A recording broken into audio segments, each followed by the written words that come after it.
After months of learning how to work on my car as a complete beginner, it's time for me to finally level up and open my engine to fix one of my most annoying issues that I've had with this car for the whole time I've had it. Okay, so for a while now, and by a while I mean like 6 months, I've been putting off fixing my oil leak. I have a pretty bad valve cover gasket leak, which I have shown a couple of times before and has already created issues. And I mainly put it off because I didn't think it was that big of a deal. And then I lost more than half of my oil capacity in under 2,000 miles, which started making some pretty scary sounds for a minute.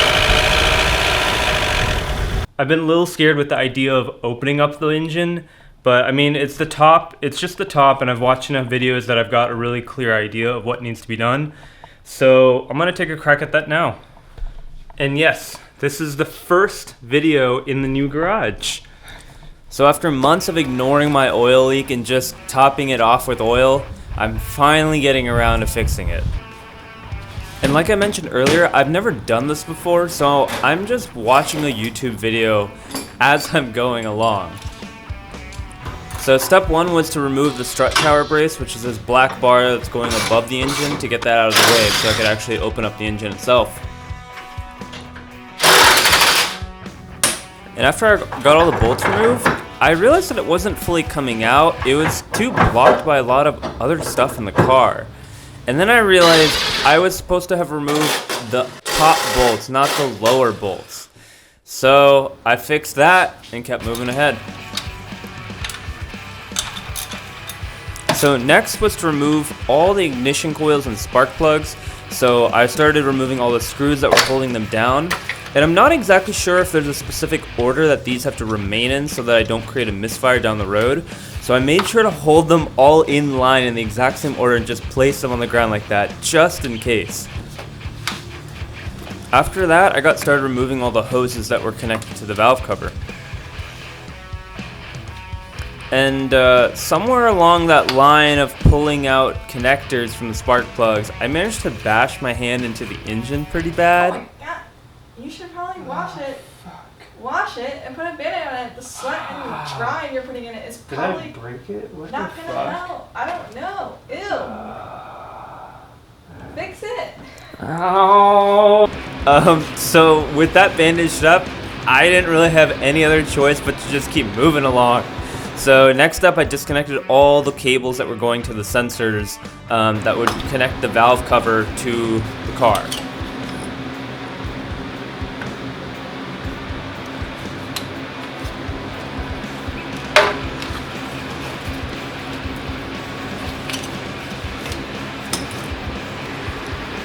And so with that wiring harness completely disconnected from the valve cover, the very last thing to do was to disconnect the banjo bolt that connects the VVT line at the back of the engine to the top of the valve cover, which was kind of a pain to reach because it's so far back in the engine bay.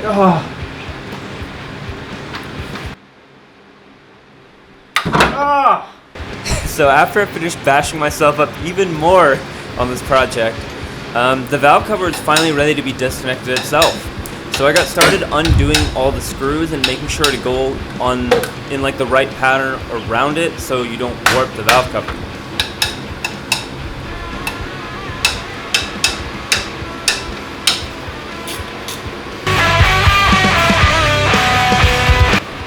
Alright, almost there. So throughout this whole process, it's been kind of scary to actually be undoing bolts on the engine, but at the same time, I've spent so many months watching videos about this process that I have a pretty good idea of what to expect. So I'm actually going through this pretty confidently because of that. Alright, I think that's everything, so I'm just gonna try and lift it now. And so much for being familiar with how to do this. It seemed like maybe the valve cover was just stuck and needed to be pried open, but because it wasn't budging at all when I tried to lift it. And all the screws are removed and accounted for. There should be nothing else connecting it to the engine, but it wasn't coming off. This is a problem. So much so that you can actually see the whole car shaking from me trying to remove the valve cover. So I was a little stumped on that.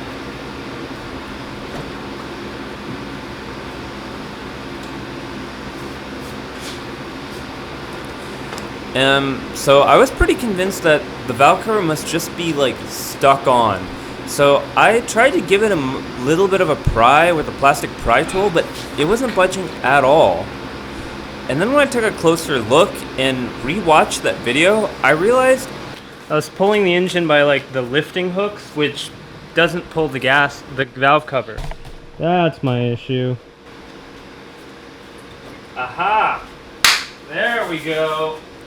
So surprised, when I actually Now pulled on we the got valve cover itself, it came off quite easy. Okay. This is exciting. I'm almost there.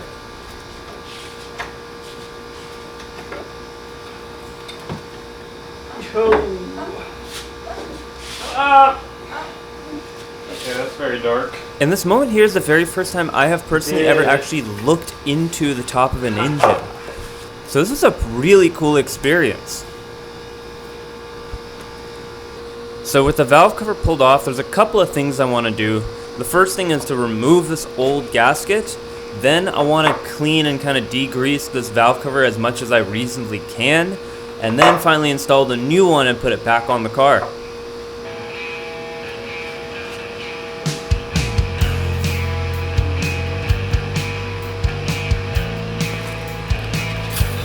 And so here I'm using an engine degreaser spray along with a wire brush to help at least like clean up whatever I could.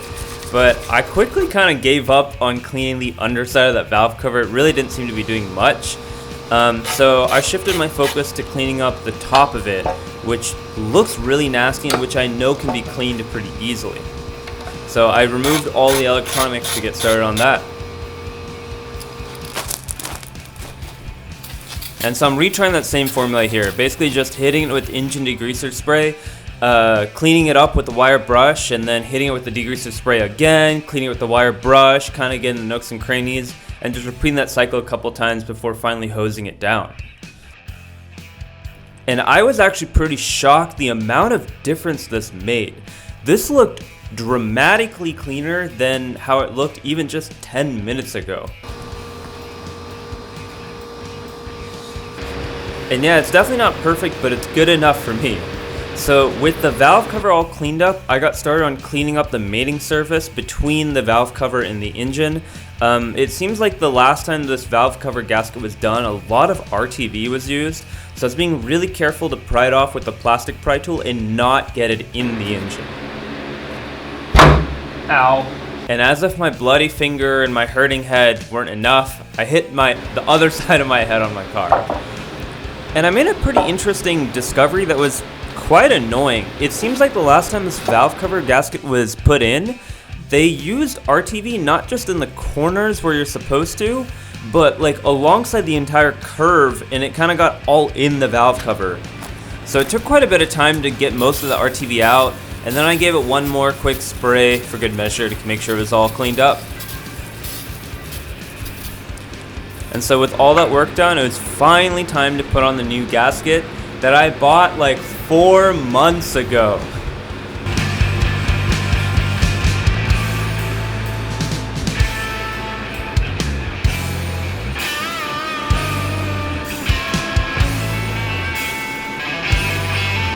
And it went in pretty well and looked pretty nice, if you ignore the fact that I have a high mile engine. So with the new gasket in, the mating surfaces clean, the valve cover clean, all that was left was to put this RTV in the corners where the valve cover gasket doesn't apparently usually seal that well. But I found myself having a bit of trouble getting the RTV in those corners because it felt like the tube should have come with like a little spout or something to make it easier to accurately put it in like little tiny spots. So I was kind of struggling. It was hard to put in my finger. My finger is just too big to put in that corner. And then the RTV was just sticking more to my finger than the engine. So I had to get creative.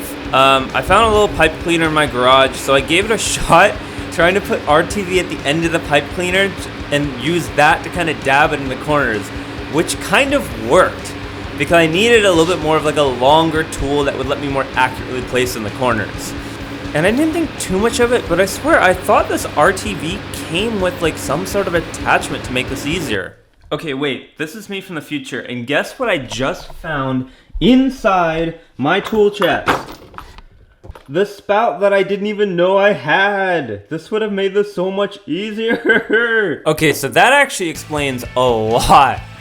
But either way, I made the pipe cleaner work and I moved on with what I had. So it was finally time to put the cleaned up valve cover on with the new gasket.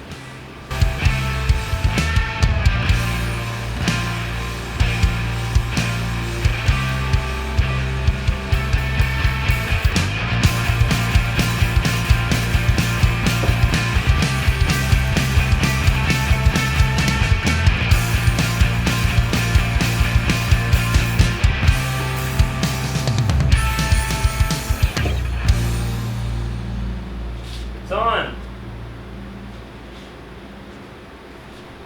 So from here, the process to get everything back is simply everything that I just did, but in reverse.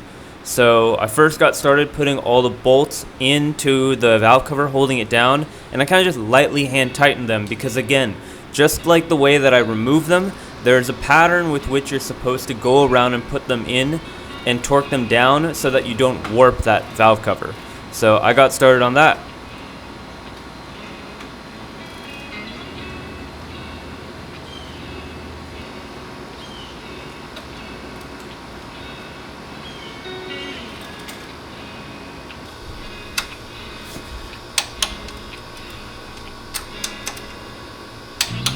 Yo. With all of this torqued down, I moved on to reattaching the VVT oil line with that banjo bolt, but I didn't have a crush washer to replace the old one with, so I kind of just made the call to reuse the old one, and spoiler alert, that caused a couple issues at the end of this video.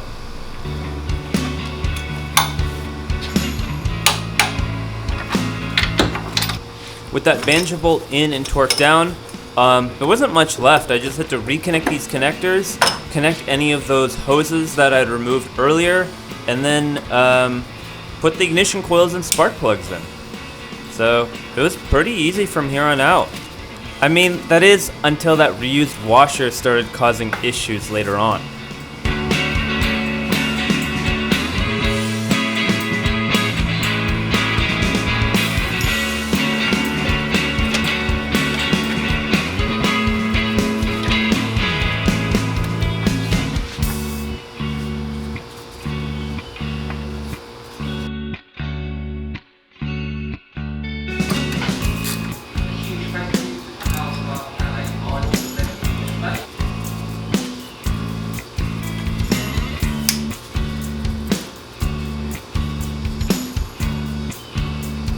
Am I done?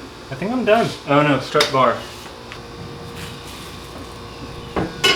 And here we are on the final step of this whole installation. So after the strut bar is in, this engine is technically good to turn on. Okay, I think I'm done. I guess it's time to start it and give it a shot. Kinda scared. Yo! It starts!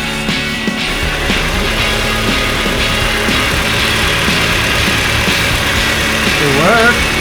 Wow! Wow! Thank you to this guy! Oh my gosh.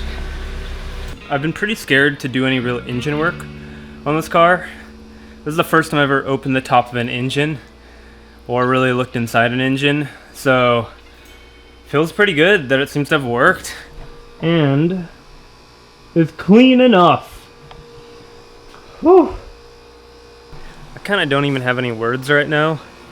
I'm just kind of exhausted and a little in shock that it went so smoothly. I keep getting stuck on the smallest things when I do jobs that really shouldn't take that long. And this is one of the, not the hardest at all. Putting in new suspension is probably the hardest, but one of the most complicated where you have to be very careful. So I'm pretty relieved that it worked. I'm gonna run it, I'm gonna pull it out and run it here for a minute so that I don't suffocate myself in the garage with the exhaust. And if that looks good, I'm gonna go and take it for a run. But yeah. I just took it on a test drive, and this is the first time ever that this engine has been dry after driving. Wow. Absolutely no sign. Finally did it. No more risk of fires.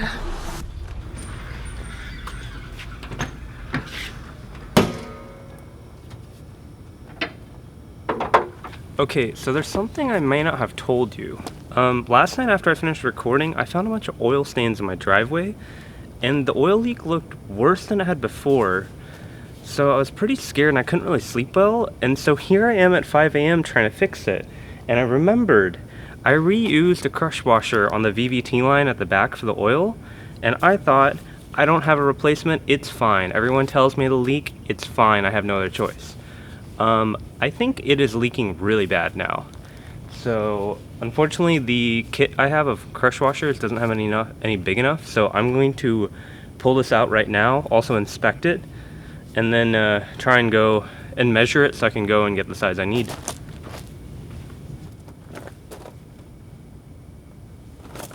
So what basically happened is there's a crush washer there in between that bolt in that line and on the other side as well, and I reused the old one.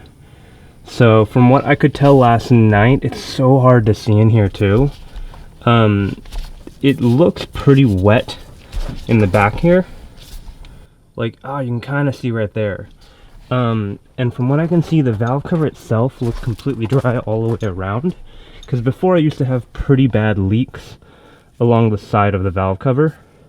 So I'm suspecting because it's coming from the back, and because I know that I reused that crush washer, that's probably the first thing worth looking at. So I'm going to pull that apart now.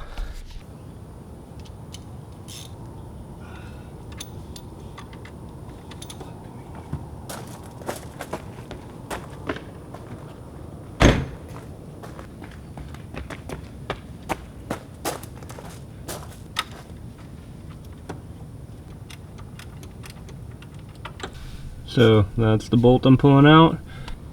So after I removed that bolt, I also double checked my oil level to make sure that I hadn't lost a significant amount of oil in that test drive. And meanwhile, the sun also started to rise, which was kind of a funny experience to see while I'm working my car. Usually it's the sunset that I see as I work kind of close to midnight.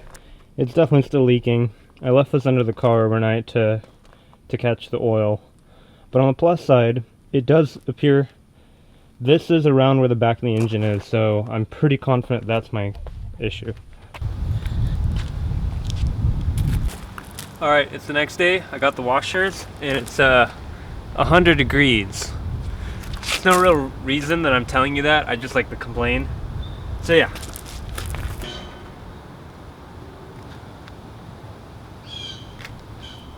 So now that I had the proper sized and brand new crush washer, I put it in, torqued it down, and started the car to double check there's no more oil leaks.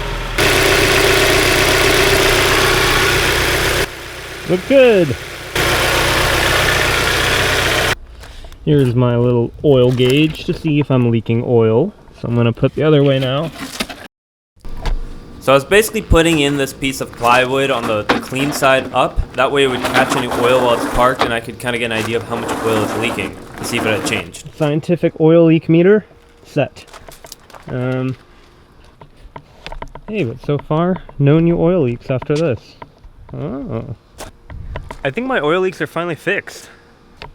I guess people are right about the crush washer. Don't reuse it. Who would have ever thought?